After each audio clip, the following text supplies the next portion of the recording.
जय शिवराय मित्रांनो 9 मार्च 2026च्या शासन निर्णयानुसार राज्यामध्ये मुख्यमंत्री ग्रामीण पशुधन उद्योजकता अभियान ही योजना राबवण्यासाठी मंजुरी देण्यात आलेली आहे।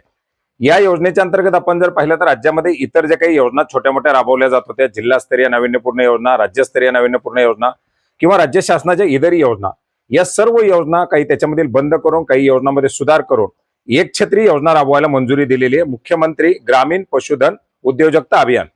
मित्रांनो, याच्या अंतर्गत काय काय बाबी समाविष्ट करण्यात आल्या आहेत यापूर्वी आपण अपडेट घेतलेले। त्याच्यामध्ये समजा गाई म्हशी पालन असेल, शेळी मेंढी पालन असेल, कुक्कुट पालन असेल किंवा दुग्ध विकासासाठी ज्या राबवल्या जाणाऱ्या बाबी असतील, या सर्व बाबींचा याच्यामध्ये समाविष्ट करण्यात आलेला आहे। आणि मित्रांनो, याच्यामधीलच एक महत्त्वाची अशी बाब ती म्हणजे 5 दुधाळ गाई किंवा 5 दुधाळ म्हशीचं वाटप, ज्याच्यामध्ये गाई म्हशी याचा गट, त्याच्याबरोबर त्यांच्या पशुखाद्याची लागणारी अवजारं, याचबरोबर त्याच्यासाठी लागणारं शेड आणि 3 वर्षाचा विमा, अशा अनेक साऱ्या बाबी समाविष्ट करून 11,35,000 रुपयाचा प्रकल्प खर्च धरून ओपन प्रवर्गातील लाभार्थ्यांसाठी 50% आणि SC ST लाभार्थ्यांसाठी 75% अशा अनुदान स्वरूपामध्ये ही योजना राबवायला मंजुरी दिलेली आहे। एकंदरीत याच 5 दुधाळ गाई म्हशीच्या अनुदानासाठी अर्ज कसे करायचे, कागदपत्र काय लागतात, याच्या अंतर्गत अटी शर्ती पात्रतेचे निकष काय, या सर्व बाबी आज या व्हिडिओच्या माध्यमातून जाणून घेण्याचा प्रयत्न करणार आहोत। मित्रांनो, याच्यामध्ये लाभार्थी पात्रता काय असणार आहे तर सर्व प्रवर्गातील SC ST OBC ओपन या सर्व प्रवर्गातील अल्पभूधारक, अत्यल्प भूधारक, महिला बचत गट, सर्वसाधारण प्रवर्ग, अनुसूचित जाती, अनुसूचित जमाती हे सर्व लाभार्थी या ठिकाणी पात्र असणार आहेत। पण याच्यामध्ये प्राधान्यक्रम काय असेल तर सर्वात पहिला जो लाभ असेल तो अत्यल्प भूधारक शेतकऱ्याला 1 हेक्टर पर्यंत जमीन धारणा असलेले, अल्पभूधारक 1 हेक्टर पासून 2 हेक्टर पर्यंत, याचप्रमाणे वन हक्क धारक जे शेतकरी असतील यांना सुद्धा या ठिकाणी लाभ दिला जाणार आहे। आणि या तिन्ही प्रवर्गामध्ये महिला बचत गटातील लाभार्थी असतील तर त्यांना सुद्धा या ठिकाणी लाभ दिला जाणार आहे। या लाभार्थ्याच्या निवडीमध्ये दिव्यांगासाठी 5% आणि महिलांसाठी 30% आरक्षण देखील लागू राहणार आहे। आता याच्यामध्ये लाभार्थ्याची पात्रता काय असेल, कमीत कमी काय अटी असतील तर याच्यामध्ये जो काही लाभार्थी असेल या लाभार्थ्याकडे स्वतःची कमीत कमी 1 एकर जमीन असणं गरजेचं असणार आहे किंवा 5 वर्षाचा भाडेपट्टा केलेली जमीन असणं देखील गरजेचं असणार आहे। वन हक्क धारक जे असतील त्यांना मात्र हे अट लागू राहणार नाही। मित्रांनो, याचप्रमाणे पशुपालन दुग्ध व्यवसायाचं शासकीय किंवा निमशासकीय संस्थेचं प्रशिक्षण हे अर्ज करताना प्रशिक्षण प्रमाणपत्र द्यावं लागणार आहे। 2 वर्षाचा दुग्ध व्यवसायाचा अनुभव असावा किंवा जर हे सर्टिफिकेट नसेल, प्रमाणपत्र नसेल तर अर्ज करताना प्रशिक्षण प्रमाणपत्र नसल्यास अनुदानाचा लाभ घेण्यापूर्वी प्रशिक्षण घेणं आवश्यक असेल आणि त्याच्यानंतरच अनुदानाचं वितरण केलं जाईल। योजनेअंतर्गत आता प्रकल्पाची किंमत कशी असणार आहे तर गायीची किंमत 1 लाख रुपये एवढी निश्चित करण्यात आलेली आहे, म्हशीची किंमत 1 लाख रुपये निश्चित करण्यात आलेली आहे।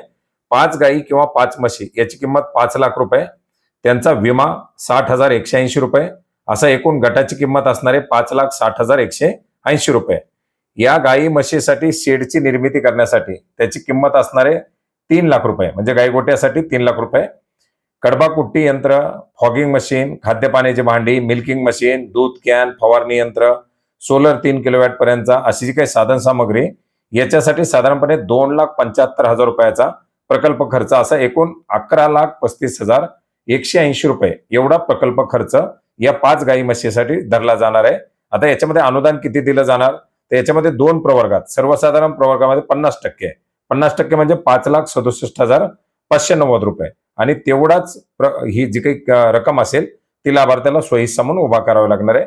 अनुसूचित जाती जमातीच्या लाभार्थ्यांसाठी 75%, याच्यामध्ये 8,51,385 रुपये एवढं अनुदान या ठिकाणी दिलं जाणार आहे।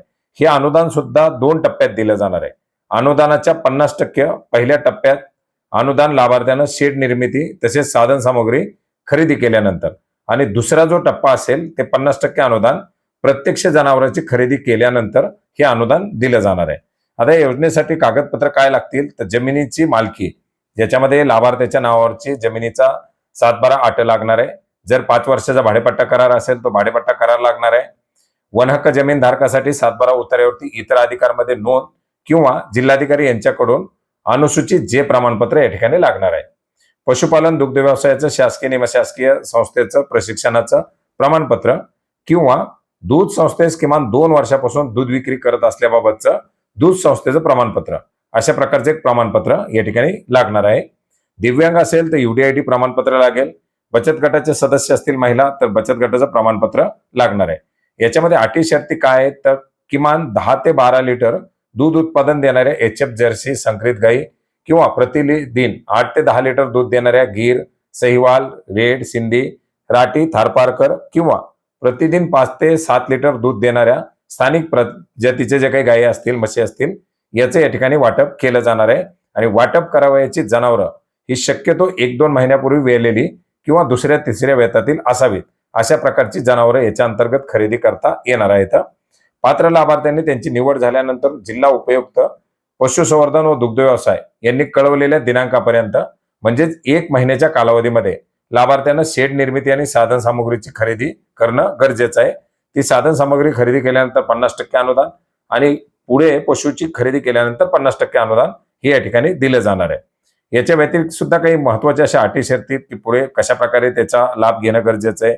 पशुधनाची विक्री करता येणार नाही किंवा त्याचं झाल्यानंतर जे काही जिओ टॅगिंगचे फोटो वगैरे या सर्व बाबी या ठिकाणी लागणार आहेत. आणि विशेष म्हणजे या योजनेमध्ये एका कुटुंबातील एका रेशन कार्डवरील एकाच लाभार्थ्याला योजनेचा लाभ घेता येणार आहे. यापूर्वी केंद्र शासनाच्या किंवा राज्य शासनाच्या या समरूप असलेल्या काही योजना आहेत, या योजनांचा लाभ घेतलेला नसावा. योजनाची दुरुस्ती या योजनेअंतर्गत होणार नाही.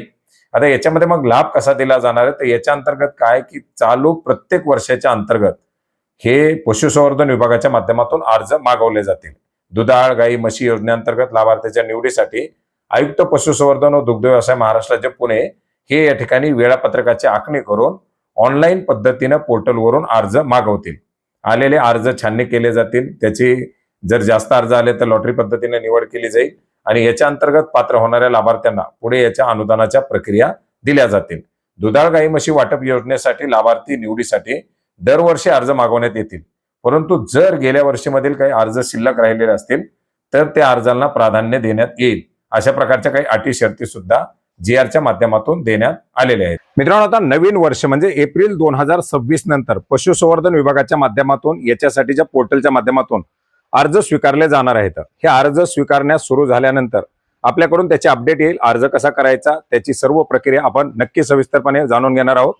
योजना महत्वाची आहे. याच्या अंतर्गत आणखीनही काही महत्वाचे असे घटक ऍड केलेले आहेत, जसे की शेळीचा गट, त्याचबरोबर याच्यामध्ये कुक्कुटपालन असेल किंवा मुरघास निर्मिती वगैरे सब बाबी आहेत. त्याच्याबद्दल सुद्धा आपण येणाऱ्या भागामध्ये सविस्तर अशी माहिती जाणून घेण्याचा प्रयत्न करणार आहोत. भेटूयात नवीन माहितीसह नवीन अपडेटसह. धन्यवाद.